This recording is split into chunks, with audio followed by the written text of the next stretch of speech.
This one is pretty bad, about as bad as a fire recently we had earlier in May in the Cascade area. This one, as you said, it's burned about 30,000 acres, and right now, at this hour at least, we have 3,000 residents that are being allowed back in their homes. Those are for residents in the Lake Hughes and Elizabeth Lake areas. That's about 90 minutes north of Los Angeles here.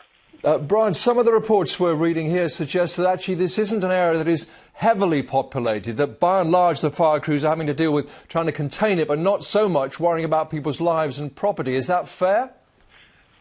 That's pretty accurate assessment.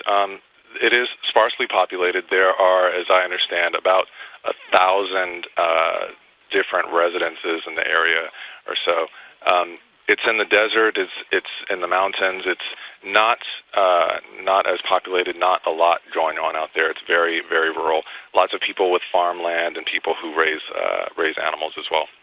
I know we spoke to one man who said he'd seen a fire on a ridge about half a mile away, and then the embers just jumped a lake and landed in his back garden, and that was suddenly on fire. If it goes to the northwest, Brian, I don't think that area's been touched since the 1930s, has it? That's correct. Yeah, the brush in that area is extremely dry, extremely dense, and it's gotten dense because it hasn't burned in so long, and so that's what's made it so challenging for these firefighters here.